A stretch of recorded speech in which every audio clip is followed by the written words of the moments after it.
But well, Jan's pulling that up though. Definitely, we the irrigation system that we talked about in the vineyard, the fancy one that sends it to the cloud. We got that with an EQIP grant. Lance has come out and helped us with our irrigation. We got a grant to change our drip system over to micro sprayers. So there's a lot of grants out there. There's a lot of resources and a lot of help. So, all right. So we'll go through this fairly quickly. So again, looking at sustainability, there's actually 3 pillars to sustainability. It's being environmentally sound, economically feasible, and socially equitable. And so you're looking at 3 different areas. So it's not just the vineyard and what you do in the vineyard, but it's what you do with your business practices and along with what you do in your community. So next slide. And again, Jan's got some handouts on this, but if you look at what the Certified Sustainable Wine Growing Program is, the goal is, of course, is to produce high quality grapes, protect the environment, be a good neighbor, a good employer, and maintain a long-term thriving business. Because if we can't stay in business, if we can't sustain our business, it doesn't matter what practices we have.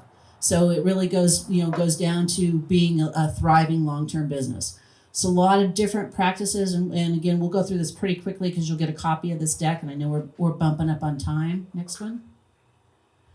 So the California Sustainable Program that we're certified through is through the California Wine Institute, and it's a collaboration of these 3 organizations. So it's the Wine Institute. So if you're involved in I still need them. If you're involved in the wine industry, you're familiar with the Wine Institute. They do a lot of lobbying on behalf of the wineries. Then there's the California Sustainable Wine Group Alliance, and then there's the California Association of Wine Grape Growers. So the 3 groups work together to create the certification program. It is based in San Francisco. And again, if you can read that, basically California is the world's 4th largest wine producer, and really talks about what goes into sustainability, what goes into the wines that we produce, and how we're working to improve the quality, reduce the risk, and create a healthier environment, stronger communities, and again, vibrant businesses. So it goes back to that. It's got to be fiscally sustainable in the long run to stay in business. Tells you a little bit about what the Institute was. It was incorporated in 2003. Very helpful group. Next. Mission, kind of talked about it's voluntary high standards. It's enhanced wine grower, vintner to vintner, discussion on sustainable practices. There's a lot of videos, there's resources you can read about on the website. I've got a list of resources at the end. So kind of looking again. No, you're good. You're good. That was good. So the mission, the vision is long-term sustainability of the California wine community. So again, the 3 concepts that I talked about being environmentally sound, socially equitable, and economically viable. So you've got to have those 3 pillars in order to be sustainable. Again, values, produce the best quality wine grapes, the best wine possible, provide leadership in protecting the environment, conserving natural resources, long-term viability of ag. I mean, one of the, if you haven't read some of the stuff coming out of Napa and you look at home value and price value, the only thing more valuable than wine growing grape land is housing tracts. So I want to keep ag. Again, looking at community enhancement, job creation, supporting local businesses, working on the community, honoring California, and research and education, which is what we're about. We do a lot of education here. So, next slide. There's a code workbook. I have a copy of it here. If you ever come by the winery and you want to look at it, we've got it. We bring it out. And when you go through this sustainable practice, there are 16 different areas that you self-evaluate on. You look at how you're doing in each of them.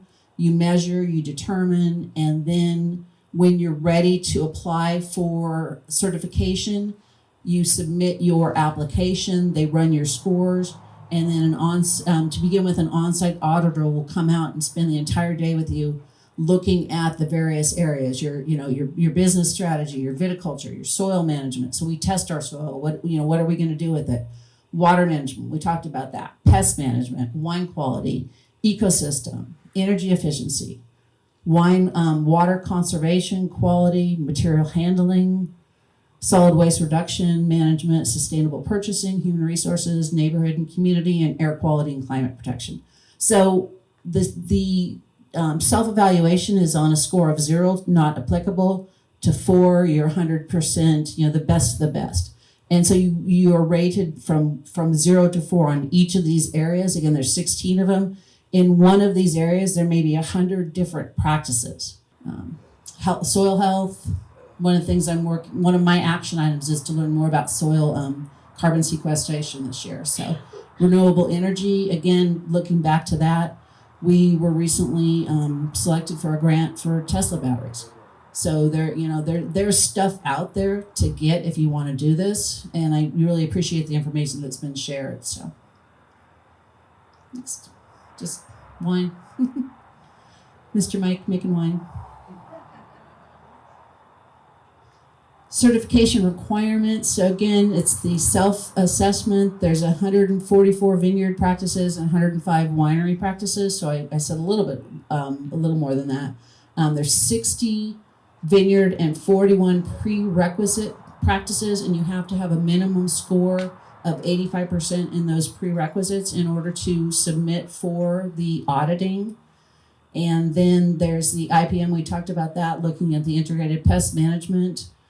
There's a list of products, red and yellow list. You cannot use anything on the red list. If you use something on yellow, you have to have a good reason of why you used yellow items. Lots of records. That's a challenging area. We measure, how much energy we're using, how much water we use, and then action plans to continually improve. There's a lot of great classes. Again, and the cool thing is this is all free. So when you go to the website, and it's going to be in your resources, there's videos that talk about how you can measure these different things and what the impact is on your environment. Next,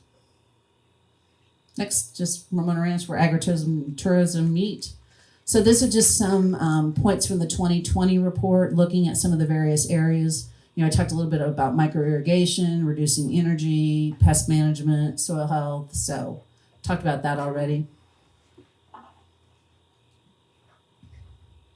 Some of the things we do at Ramona Ranch in particular, we do a lot of wildlife classes.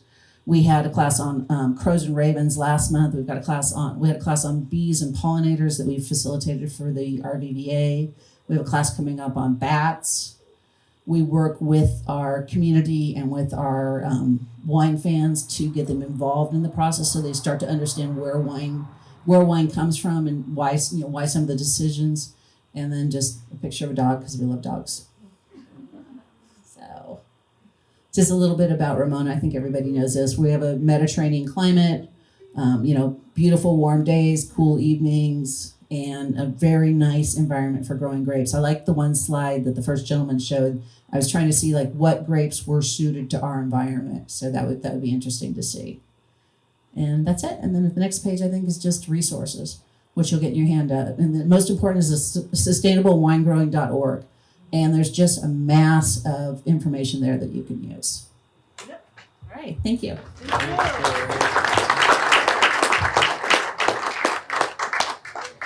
And I had a video, but I think we ran out of time, but we'll send that out in the resources. It is in the resources. Mm-hmm. All of this information is in our resource page.